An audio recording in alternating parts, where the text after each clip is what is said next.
Praise lord అండి, అందరికి వందనాలు. ప్రభు పేరిట మీకు శుభం తెలియజేస్తున్నాను. ఈ యొక్క 21 రోజు ఉపవాస ప్రార్థనలో 6వ రోజు ఈ విధంగా కలుసుకోవడానికి దేవుడు మనకు చక్కటి అవకాశాలు ఇచ్చాడు. అందుని బట్టి దేవునికి మహిమ కలుగును గాక. ప్రార్థనతో ఏదైనా కార్యక్రమాన్ని మనం ప్రారంభించుకుందాం. పరిశుద్ధుడా, ప్రేమయుడా, మన నమ్మకం కలిగిన గొప్ప దేవానికి వందనాలు. గడిచిన కాలం అంతా కాచి కాపాడి నీ మన రెక్కల చాట మా జీవితాలు దాచుకున్న దేవానికి వందనాలు. ఈ సమయం ఇటు రీతిగా తండ్రి నీ పాదాల చెంతకు వస్తూ ఉన్నాం. నేను గణపరుస్తున్నాం, మహిమపరుస్తున్నాం మా దేవ. మా రక్షకుడు అయిన తండ్రి నీకు వందనాలు. బలపరచండి. 21 రోజు ఉపవాస ప్రార్థనలో 6వ రోజు ప్రభు ఇదిగిన పేదల చెంతకు వస్తుండగా పాటల ద్వారా మీరు మహిమపరచుకోండి, వాక్యం ద్వారా మీరు మాట్లాడండి. ఎవరి కొరకైతే ప్రార్థన చేయబోతున్నాం వారి జీవితాలు అద్భుతకరాలు ఆశ్చర్యకరాలు మీరు జరిగించమని నీ సన్నిధిని మాకు సమకూర్చమని యేసును పంచున్నాము తండ్రి, ఆమేన్. ప్రైజ్ లార్డ్ అండి. మరొకసారి మీ అందరికీ స్వాగతం తెలియజేస్తున్నాను. దయచేసి మీ ప్రార్థన వస్తే ఏదైనా ఉన్నట్లయితే దయచేసి కామెంట్ రూపంలో తెలియజేయగలరని మనం చేస్తున్నాను. ఈ సమయంలో మరి దేవుని వాక్యాన్ని చూసుకుందాం. ఈరోజు ప్రార్థన మనము చూసుకున్నట్లుగానే దాని అంశం దేవుడు ఏర్పరచుకున్న ఉపవాసం మనం వింటూ ఉన్నాం. ఉపవాసము అనగా ఏంటో విన్నాం. ఉపవాసానికి ముందుగా ఎలా సిద్ధపడాలో విన్నాం. ఉపవాసం చేసేటప్పుడు ఏ విధంగా ఉండాలి, ఏ విధంగా చేయాలి అనేది కూడా మనం విన్నాం. అలాగే దేవునికి ఇష్టమైన ఉపవాసం ఏంటో విన్నాం. దేవునికి ఇష్టమైన ఉపవాసం చేస్తే దేవుడు మనకి ఏం చేస్తాడో కూడా విన్నాం. మరి ఈ రోజున దేవుడు ఏర్పరచుకున్న ఉపవాసం అంటే దేవుడు ఏర్పరచుకున్న ఉపవాసం అంటే ఏంటి అనే దాన్ని మనం కొద్దిసేపు ధ్యానిద్దాం. అంటే దేవుడు ఏర్పరచుకున్న ఉపవాసం అంటే దేవుడు ఏర్పరచుకున్న ఉపవాసం ఎటువంటిది, ఎలాంటి ఉపవాసాన్ని దేవుడు ఏర్పరచుకున్నాడు అంటే దేవుడు ఏర్పరచుకున్నాడు, దేవుడు చేయమన్న ఉపవాసము ఎలాంటిది అనేది మనం చూద్దాం. యెషయా గ్రంథము 58వ అధ్యాయం 6వ వచనం. దుర్మార్గులు కట్టిన కట్లను ఉప్పిటయు, కాడిమాను మేకులు తీయడయు, బాధింపబడిన వారిని విడిపించుటయు, ప్రతి కాడిని విరగొట్టుటయు నేను ఏర్పరచుకున్న ఉపవాసము కదా. యెషయా భక్తుడు ఇశ్రాయేలు జనాంగంతో చెప్తూ ఉన్నాడు వారు పడిన బాధల గురించి. వారు అంటున్నారు, మేము ఉపవాసం ఉండగా నువ్వు ఎందుకు చూడవు, మేము ఉపవాసం చేసినప్పుడు నువ్వు ఎందుకు వినవు. దేవుణ్ణి ప్రశ్నిస్తున్నారు వీళ్ళు.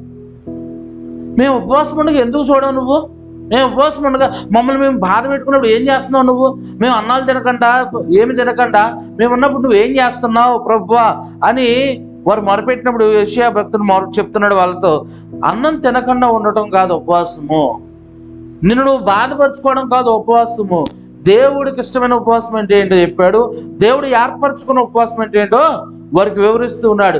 నేను ఏర్పరచుకున్న ఉపవాసము ఏది అనగా దేవుడు మాట్లాడలో దేవుడు ఏర్పరచుకున్న ఉపవాసము ఏది అంటే మనకు తెలిసి, నేను చాలాసార్లు చెప్తున్నాను ప్రతి వీడియోలో, మరి దేవుడు చెప్పిస్తున్నాడు తినకుండా ఉండటం ఒకటే ఉపవాసం కాదు. అది మన దృష్టిలో పెట్టేశారు, మన తరతరాల నుంచి వచ్చేసింది. ఉపవాసం అంటే తినకుండా ఉండటం, ఉపవాసం అంటే అది కాదు నాయన. తినకుండా ఉండడం ఉపవాసం కాదు. దేవునికి దగ్గరగా నివాసము చేయడం ఉపవాసము, దేవుని దగ్గరగా వెళ్ళడము ఉపవాసము. ఉపవాస జీవితం అనగా అందులో 100లో 1% మాత్రమే, స్టార్టింగ్ పాయింట్ మాత్రమే ఏమి తినకుండా మొదలు పెట్టడం. కానీ 99% ఉంది. మనం 1% తినకుండా ఉండి 100% చేసాం అనుకుంటున్నాం ఈ రోజున. కాదు. అందుకే ఉపవాసం గురించి అనేక విషయాలు, ఉపవాసం అంటే ఏంటో చెప్పుకుంటూ ఉన్నాం. ఉపవాసం ఎలా చేయాలి, ఉపవాసానికి ముందుగా ఎలా సిద్ధపడాలి, ఉపవాసం ఉన్నప్పుడు ఏం చేయాలి, ఏం చేయకూడదు అనేది కూడా చూద్దాం. అయితే ఇంతకు ముందు దేవునికి ఇష్టమైన ఉపవాసం చూసాం. అయితే దేవుడు ఏర్పరచుకున్న ఉపవాసం అంటే దేవుడు ఎలాంటి ఉపవాసం చేయమంటున్నాడు, అంటే ఏం తినమంటున్నాడు, ఎలా ఉండమంటున్నాడు అనేది మనం చూసుకున్నట్లయితే యెషయా 58:6 మరొకసారి చదువుకుందాం. దుర్మార్గులు కట్టిన కట్టులు విప్పటయు, కాడిమాను మేకులు తీయటయు, బాధింపబడిన వారిని విడిపించుటయు, ప్రతి కాడిని విరగొట్టియు నేను ఏర్పరచుకొనిన ఉపవాసము కదా. దేవుడు చెప్తున్నాడు ఈ రోజున మనతో కూడా, నేను ఏర్పరచుకున్న ఉపవాసం ఏంటంటే 4 విషయాలు దేవుడు మనతో మాట్లాడుతున్నాడు. ఆ 4 విషయాల్లో మనం చూద్దాం ఈ రోజున. ఏంటి ఆ ఉపవాసము, దేవుడికి ఇష్టమైన ఉపవాసం చూస్తాం. అయితే దేవుడు ఏర్పరచుకున్న ఉపవాసం అంటే ఇలా చేస్తే బాగుంటుంది అని ఏర్పరిచాడు అనమాట.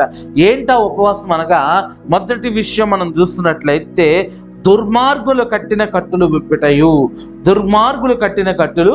విప్పుటయు అనగా మనం చూస్తున్నట్లయితే దుర్మార్గులు కట్టులు అనగా ఎవరైనా సరే బంధించబడితే వారిని విడిపించుట.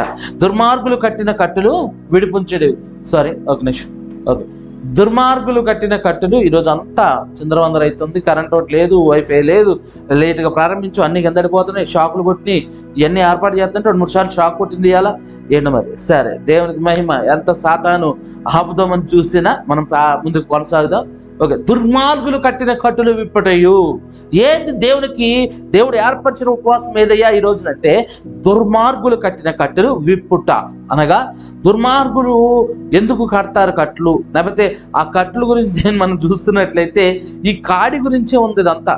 ఈ విషయంలో కాడి మోయిట అంటే దాస్యము కింద లేకపోతే బానిసత్వం కింద నలిగిపోతున్న వారి గురించి, లేకపోతే కాడి మోయటం గురించి ఉందండి. ఈ మొత్తం వచనాల్లో చూస్తుంటే కాడిమాను మేకులు తీయుట, కాడి విరగొట్టుట, ఆ కాడి కింద నలగిపోతున్న వారిని విడిపించుట అనే విషయాలు రాయబడింది. అయితే ఇప్పుడైతే దుర్మార్గులు కట్టిన కట్టులు విప్పుట.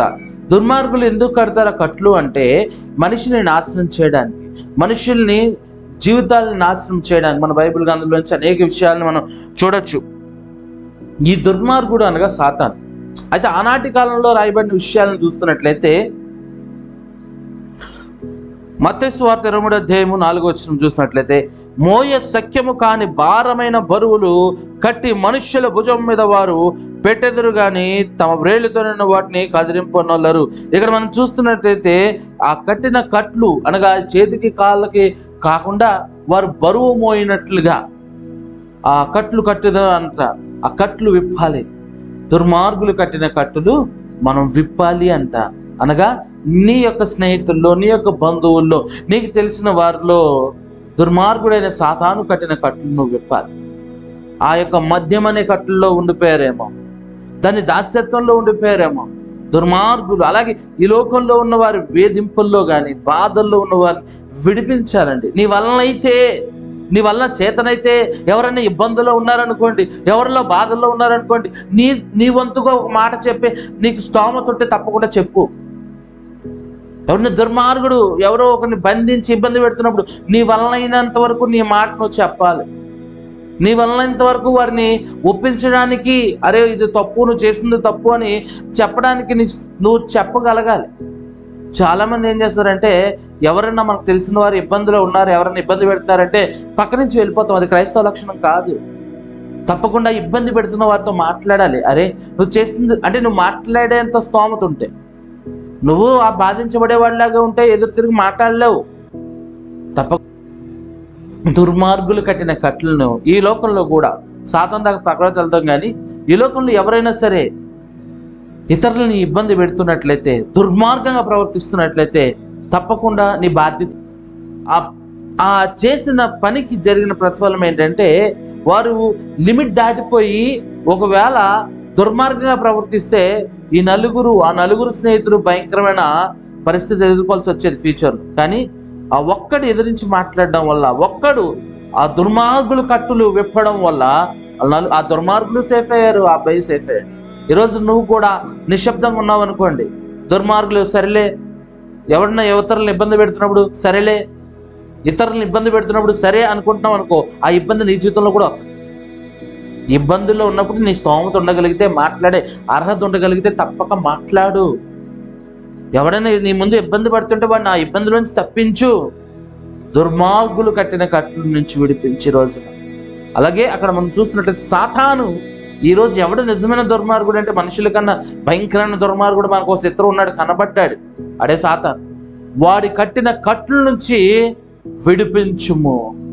వాడి కట్టిన కట్ల నుంచి నీ ప్రజలను విడిపించాలి.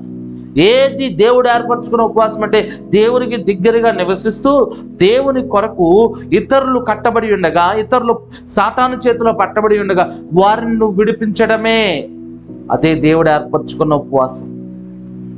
ఈ దుర్మార్గులు ఎలా ఉంటారంటే వారికి బరువులు మోపుతా ఉంటారంట. సాతాను కూడా అంటే ఆ దుర్మార్గుడు కట్టిన కట్లకి బానిసలైపోయిన వాళ్ళు ఎంత బరువును మోస్తున్నారో వాడికి తెలియదు. ఆ బరువు విలువ తెలియదండి. ఆ పాపం బరువు విలువ మోస్తున్న వాడికి తెలియదు, చూస్తున్న వాడికి మాత్రమే తెలుస్తూ ఉంటుంది. జాగ్రత్త. ఆ బరువు మోస్తున్న వారి పట్ల నువ్వు యొక్క ప్రేమను కలిగి ఆ పాప బరువును తెంపుకోవడానికి ఆ కట్లను విప్పి రోజు హల్లెలూయా. దేవుడు నీకు ఇస్తున్నాడు మార్గం. అది దుర్మార్గుల కట్టిన కట్ల నుంచి విడిపించు. ఇదే దేవుడు ఏర్పరచుకున్న నిజమైన ఉపవాసము. ఇంకొకటి చూసుకుందాం. కాడి మాను మేకులు తీయుటయు, కాడి మాను మేకులు తీయుటయు. కాడి మాను మేకులు అనగా అవి కాడికి ఉంటాయి అన్నమాట మేకులు, దాంతోనే ఆ యొక్క తాళ్ళను బంధిస్తూ ఉంటారు. ఈ కాడిని ఏ విధంగా ఉపయోగించేవాళ్ళంటే ఆ రోజుల్లో కాడి అనగానే మనకి చూస్తున్నట్లయితే దాస్యత్వానికి గుర్తు. అయితే ఆ రోజుల్లో బానిసలకు కానీ దాసులకు కానీ ఏ విధమైన కాడులు ఉండేయంటే నీళ్లు తీసుకురావడానికి, లేకపోతే ఇలా ఒక కర్రను కట్టేవాళ్ళంట. దాదాపు దాన్నే కాడిగా పోలుస్తూ ఉన్నారు. అయితే ఎద్దులు దున్నుతున్నప్పుడు కాడి కడతారు కదా, దాన్నే పోలుస్తూ ఉన్నారు. ఎద్దును ఏ విధంగా అయితే ఒక మనిషిగా భావించదు, దాని ఇష్టానుసారంగా కొడుతూ ఈ రోజుకి కూడా దున్నిస్తూ ఉంటారు కదా పొలాల్లో. అలాగా ఆనాటి కాలంలో మనుషుల్ని బానిసలుగా చేసుకుని ఎద్దు చేయాల్సిన చాకరీ అంతా మనుషుల చేత చాకరీ చేస్తుండేవాళ్ళు. వాటి చేత భయంకరమైన పనులు చేపిస్తుంటారు. అలాంటి కాడికి మేకులు ఉండే అంట. ఆ మేకులు దేనికంటే ఏ తాడును తగిలించుకోవచ్చు, నీళ్లు మోపించవచ్చు, లేకపోతే దాంతో ఆ మేకులు ఉండడం వల్ల ఒక తాళ్ళు కట్టడానికి ఉపయోగకరంగా ఉంటుంది అన్నమాట. నువ్వు ఆ తాళ్ళు వెప్పడమే కాదు, మనం చూసుకున్నాం కదా, దుర్మార్గులు కట్టిన తాళ్ళను వెప్పడం కాదు, దానికి సహకరిస్తున్న మేకులను కూడా తీసిపడేయాలి. కాడి మాను మేకులు తీసివేయము. ఆ కాడికి ఉన్న మేకులను తీసివేయము అనేది ఇంగ్లీష్ వర్షన్లో వచ్చేసరికి అలా కనబడలేదు, కానీ తెలుగులో రాయబడింది ఏంటంటే కాడి మాను మేకులు. కాడి మానుకి ఉన్న ఆ యొక్క చెక్కకున్న మేకులు తీసివేయము. ఎందుకంటే ఆ మేకులు తీసేస్తే ఇంకే తాడు కట్టడానికి ఉపయోగకరం కాదు. ఆ చెక్క కడితే అటో ఇటో జారిపోతుంది, కాబట్టి కట్టలేరు. కాబట్టి దానికి ఏం కావాలి, కొల్లేలాగా మేకులు కావాలన్నమాట. ఆ మేకులు తీసివేయమంటున్నాడు. ఎందుకంటే మరి ఇంకా నువ్వు తిరిగి కట్టకుండా, మళ్ళీ ఎలాంటి దుర్మార్గుడు ఆ తాళ్ళు కట్టకుండా ఆ యొక్క కాడి మాను మేకులు తీసివేయము. ఇది మన జీవితాలు ఏ విధంగా చూసుకోవాలి. దేవుడు ఏర్పరచుకున్న ఉపవాసం అంటే తినకన్నా ఉండటమే కదా అనుకున్నావు ఎంతకాలం. దేవుడు చెప్తున్నాడు, నీకు తెలిసిన వారికి స్వార్థ ప్రకటించి సాతాను బంధకంలో నుంచి, సాతాను కట్టల నుంచి విడిపించడమే నిజమైన దేవుడు ఏర్పరచుకున్న ఉపవాసం. వాడిని విడిపించిన తర్వాత ఏం చేయాలి తెలుసా, వాడికి ఉన్న మేకులు పీకేయాల. ఏంటా మేకులు అంటే పాపం అనే మేకులు పీకేయాలి. పాపం వలన కలిగిన ఆ యొక్క మేకుల్ని పీకేయాలి. ఎప్పుడైనా సరే చూడండి, మేకుని పీకేసిన తర్వాత, చెక్కలో కొట్టిన మేకుని పీకేసిన తర్వాత అక్కడ ఏముంటుంది, గుంత పడిపోద్ది. దాన్ని ఏం చేయలేము మనం. ఒక తండ్రి ఏం చేశాడంటే తన కుమారుడు ఇష్టానుసారంగా జీవిస్తున్నాడు అనమాట. ఇష్టానుసారమైన మాటలు మాట్లాడుతున్నాడు. ఇష్టానుసారమైన బ్రతుకుతూ ఉన్నప్పుడు కుమారుని పిలిచి తండ్రి అన్నాడు, అయ్యా నువ్వు ఇష్టానుసారంగా పాపాలు చేస్తున్నావు, ఇష్టమైన బ్రతుకులు బతుకుతున్నావు, కోపగించుకున్నావు, తిడుతున్నావు, బూతులు మాట్లాడుతున్నావు. కాబట్టి నువ్వు ఏ తప్పు చేసినా, ఎప్పుడు తప్పు చేసినా తప్పకుండా ఏం చేయాలి తెలుసా, మన తలుపు ఉంది కదా, ఆ తలుపుకి ఏం చేస్తావంటే నువ్వు ఏ తప్పు చేసినప్పుడల్లా, ఒక తప్పు చేసినప్పుడు ఒక మేకు కొట్టు, నీ కోపం వచ్చినప్పుడు ఒక మేకు కొట్టు, నువ్వు తల్లిదండ్రులు తిట్టినప్పుడు, నన్ను తిట్టినప్పుడు, నాతో ఏం చేసినా, పాపం చేసినప్పుడల్లా ఒక్కో మేకును కొట్టు అన్నాడంట. అలాగే కుమారుడు అరుస్తున్నాడు, తిడుతున్నాడు, కోపం వస్తున్నప్పుడల్లా ఏం చేస్తున్నాడంటే ఆ మేకులన్నీ తీసుకెళ్లి తలుపు కొడతా ఉన్నాడు. ఒకసారి కాదు, చాలా సార్లు అరిచాడు తండ్రిని, చాలా సార్లు కోపగించుకున్నాడు తండ్రి మీద. నా మీద కోపగించుకున్నప్పుడల్లా తండ్రి చెప్పాడు, నన్ను తిట్టినప్పుడల్లా, నన్ను మీద కోపగించుకున్నప్పుడల్లా మేకులు తీసుకెళ్ళి ఆ తలుపు కొట్టు అన్నాడంట. అలాగే కుమారుడు ఏం చేసాడంటే తండ్రిని తిట్టినప్పుడల్లా, తండ్రి మీద గసురుకున్నప్పుడల్లా ఇల్లు ఏం చేసాడంటే మేకులు తీసుకెళ్ళి తలుపు కొడతా ఉన్నాడు. అలాగలాగలాగా కొన్ని రోజులు వెళ్ళేసరికి ఆ మేకులన్నీ తలుపు కొట్టిన తర్వాత తండ్రి చనిపోయాడు అనమాట. చనిపోయినప్పుడు తండ్రి దగ్గర ఉత్తరం ఉంది చేతిలో. ఆ ఉత్తరం తీసుకుని కొడుకు చదివాడు. ఏముందంటే, నేను నిన్ను ఎంతగానో ప్రేమించాను రా, నువ్వు నన్ను ఎంత గాయపరచో తెలియాలంటే ఆ తలుపుకున్న ఒక్క మేకు తీసేయి అని అన్నాడంట. అయితే ఆడు ఏడుస్తూనే ఆ యొక్క తలుపుకున్న ప్రతి మేకు తీసి చూసాడంట. ప్రతి మేకు తీసి చూడగా ఆ తలుపుకున్న ఆకారం పాడైపోయింది. ఎంతగా ప్రేమించాడు తండ్రి. అయితే ఆ తలుపుకు చేసిన గాయాలు మేకులు తీసేస్తే కనబడ్డాయి, కానీ తండ్రికి చేసిన గాయాలు పైకి కనబడలా. అందుకే కుమారుడు చెప్పాడు, నేను ఎంతగా బాధపడ్డానో నీకు తెలియాలంటే ఆ యొక్క మేకులు తీసేసి చూడు, ఎంత లోతైన గోయలు ఉన్నాయో కదా. అలాగే నా జీవితంలో కూడా నువ్వు మాట్లాడిన ప్రతి మాట మేకుల్లా దిగిపోయినాయి. నేను ఎవరికి చెప్పుకోలేకపోయాను, నిన్ను ఎంతగా ప్రేమించాను. ఈరోజు నేస్తేని మనం మేకులతో కొడుతూ ఉంటాం. చాలా మంది మన తప్పుల వల్ల. ఆనాడు కొట్టినారు మేకులు, మనం చెప్పుకుంటాం రాక్షసులు మేకులు కొట్టారు. కాదయ్యా, నువ్వు చేస్తున్న తప్పులు బట్టి, నువ్వు చేస్తున్న పాపాలు బట్టి నువ్వు మేకులు కొడుతున్నావు. నీకు తెలిసిన వారు, నువ్వు రక్షణ పొందావు, సరే ఓకే అయిపోయింది అనుకో. ఎవరైనా సరే వారు భరిస్తున్న పాపం నుంచి బయటపడి వారి కొట్టబడిన మేకులు పీకేయి, వారి బంధకం దేనికైతే బానిసలమైపోయారో ఆ కాడిని తీసివేసి దానికి ఉన్న మేకులు తీసే మళ్ళీ ఇంకోసారి పాపం చేయకుండా వాళ్ళకి చెప్పు, మందు తాగకూడదు చెప్పు, తాకూడదు. ఆ మేకు తీసినప్పుడు ఆడికి అర్థమవుతుంది. ఎప్పుడు అర్థమవుతుంది తెలుసా? మేకు తీయంగానే వాడి జీవితంలో ఏమి లాస్ అయిపోయాడో, తన జీవితం ఎంతగా కుంగిపోయిందో, ఎప్పుడైతే మానేస్తాడో, మందు మానేస్తాడో వాడికి అప్పుడు అర్థమవుతుంది. ఎంత దారుణమైన బ్రతికాను నేను ఇంతకుముందు, ఎంత గొయ్యి పడిపోయింది నా జీవితం. కాడు మాను మేకులు తీసివేయము, ఇది దేవుడు ఏర్పరచుకున్న ఉపవాసం. సాతాను బంధుకోలను సువార్త చెప్పి ఇతరులను విడిపించుట దేవుడికి ఇష్టమైన ఉపవాసం. సాతాను నుంచి విడిపించిన వాడి మేకులు తీసివేయట అంటే వాడి పాపములో నుండి వాడిని బయటికి తీసుకొచ్చుట, ఆ పాపాలు చేయకుండా మళ్ళీ వాడికి బుద్ధి చెప్పుట దేవుడు ఏర్పరచుకున్న ఉపవాసం. మూడో విషయం మనం చూసినట్లయితే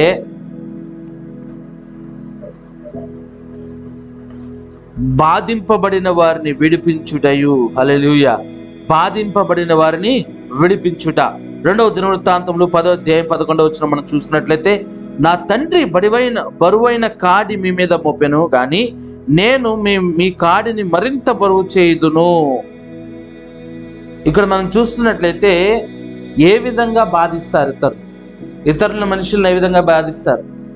ఇక్కడ ఉన్న ప్రజలు, ఇజ్రాయెల్ ప్రజలు వచ్చి సొలొమోను దగ్గరకు వచ్చి, సొలొమోను యొక్క కుమారుడైన రెహబాము దగ్గరకు వచ్చి మొరపెడుతున్నారు, అయ్యా రెహబాము, నువ్వు మమ్మల్ని మంచిగా ఏలు ప్రభువా, నువ్వు మమ్మల్ని మంచిగా చూసుకో ప్రభువా, నీ తండ్రి కొంచెం మమ్మల్ని కష్టపెట్టాడు, నువ్వైనా సరిగా చూసుకో. ఎందుకు కష్టపెట్టాడు అంటే వారి తండ్రి సొలొమోను దేవుని మందిరం కట్టించాడు, ప్రజల చేత దేవుని ఇల్లు కట్టించాడు, నగరం కట్టించుకున్నాడు, తన సొంత ఇంటిని నిర్మించుకున్నాడు, అనేక వెట్టి చాకరీ వారి చేత చేయించాడు.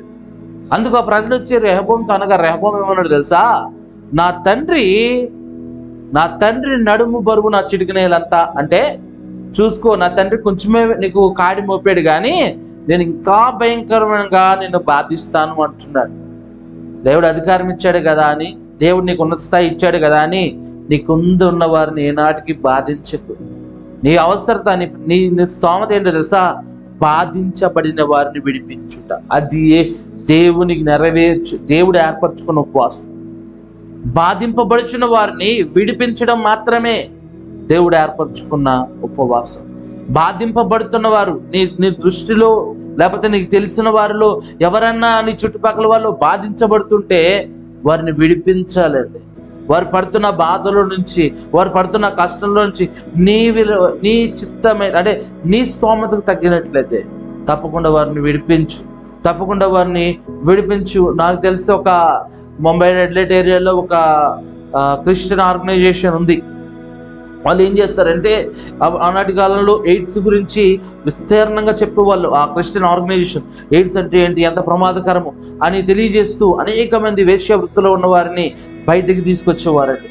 ఆ బాధించబడుతున్న వారిని అనేక మందిని, చిన్నపిల్లల్ని సైతము వారు కాపాడేవారు. ఆ క్రిస్టియన్